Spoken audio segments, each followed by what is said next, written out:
Обзор главных событий дня вашему вниманию представляет информационная программа «Новости». В студии Насиба Гулямова. Добрый вечер.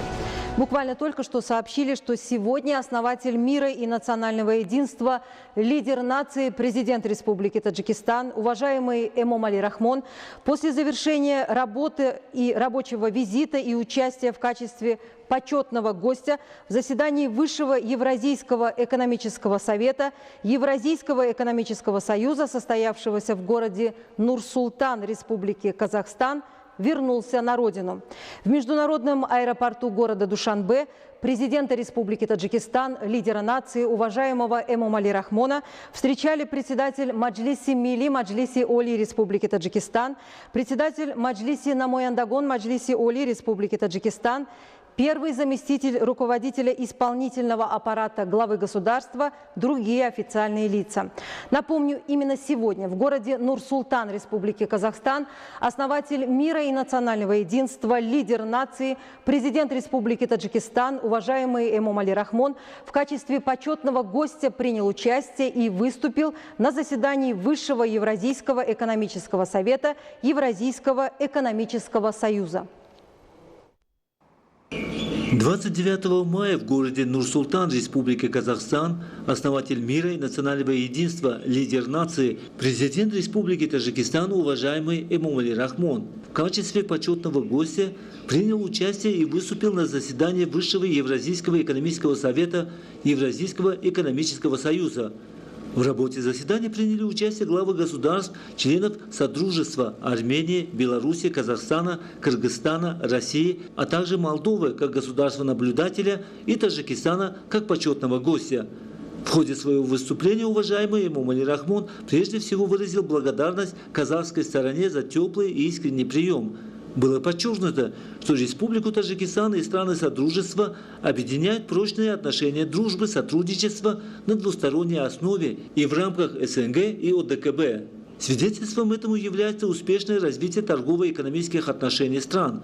Глава государства, уважаемый Эмомали Рахмон, отметил, что вопрос развития и укрепления отношений с партнерами Содружества во внешней политике Республики Таджикистан всегда занимал и будет занимать особое место.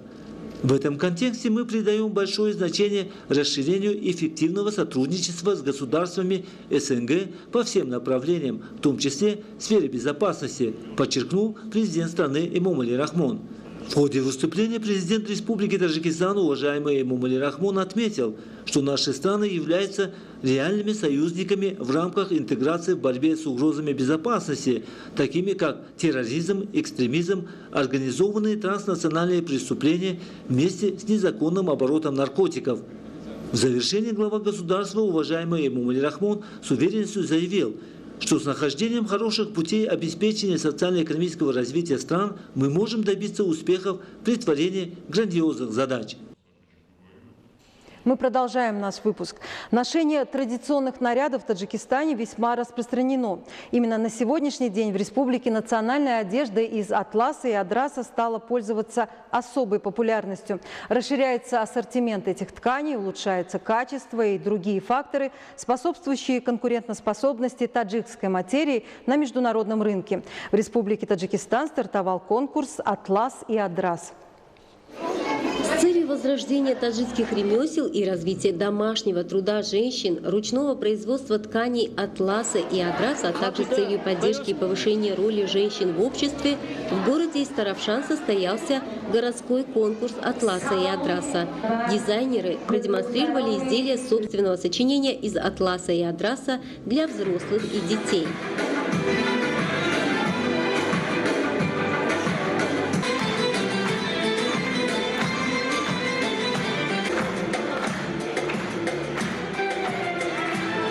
Национальная одежда формировалась на протяжении веков и является выражением национальных особенностей.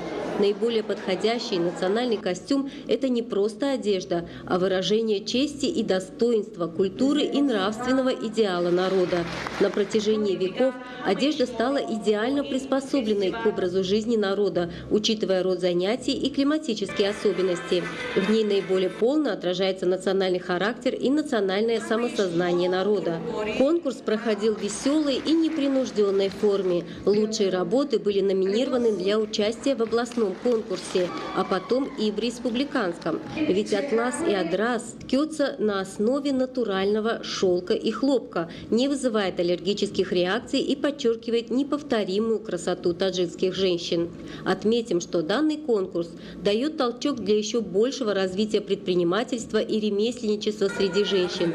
Участницы конкурса становятся примером для подражания. Зумрат Файзиева, Рану Азизи, телевидение Таджикистан.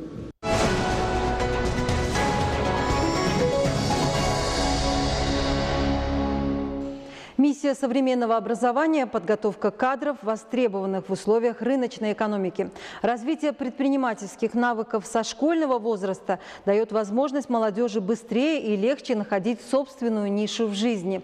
Новым этапом формирования инновационной среды, способствующей развитию предпринимательских навыков среди молодежи Таджикистана, является возможность дополнительного обучения в кружках по экономике, которые функционируют в городе Душанбе и районе Рудаки.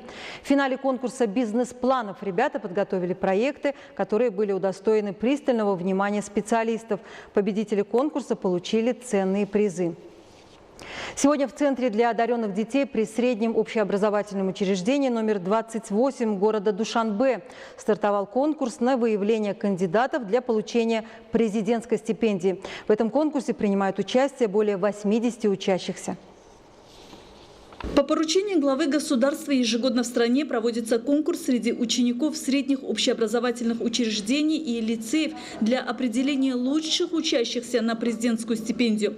В эти дни в Центре для одаренных детей при среднем общеобразовательном учреждении 28 столичного района Фердовси из 81 ученика 8-10 классов стартовал конкурс на выявление кандидатов для получения президентской стипендии.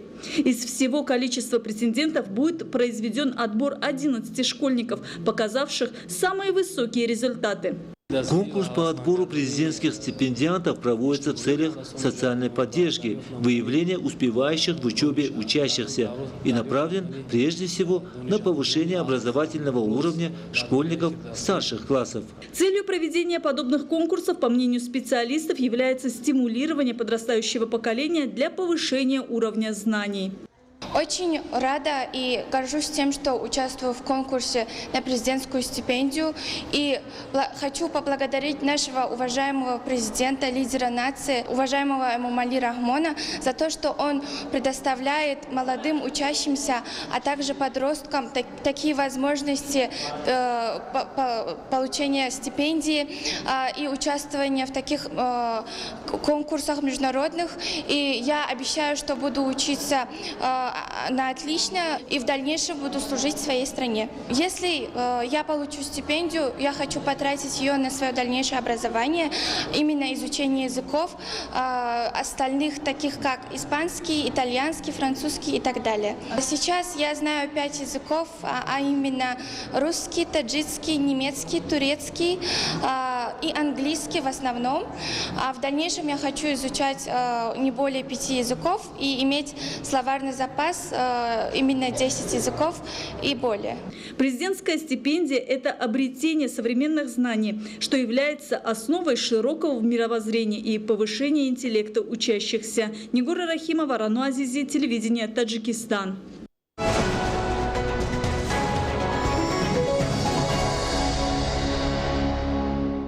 Продолжение темы образования. Наши таджикские учащиеся, выступая на международных олимпиадах, показывают свои незаурядные знания по школьным предметам. С 8-й международной олимпиады по физике, математике, биологии и химии, которая проходила в индийском городе Наида, таджикские школьники привезли 43 медали. Какие, расскажет Зумрат Файзиева. В международном аэропорту города Душанбе вновь встречали призеров Международной олимпиады школьников. На этот раз это участники Международной предметной олимпиады Эмити-2019, которая проходила в индийском городе Ноида. С этой олимпиады школьники привезли в общей сложности 43 награды. Я Зоирова Махина, учусь в лицее для одаренных детей в городе Душанбе. В свои 14 я уверенно могу сказать, что добилась многого.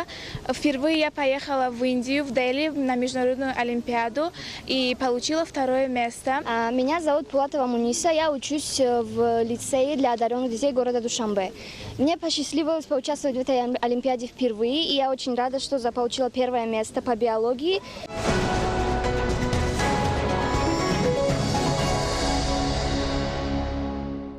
Уважаемые телезрители, таковы главные новости к этому часу. Я благодарю вас за внимание. Будьте здоровы.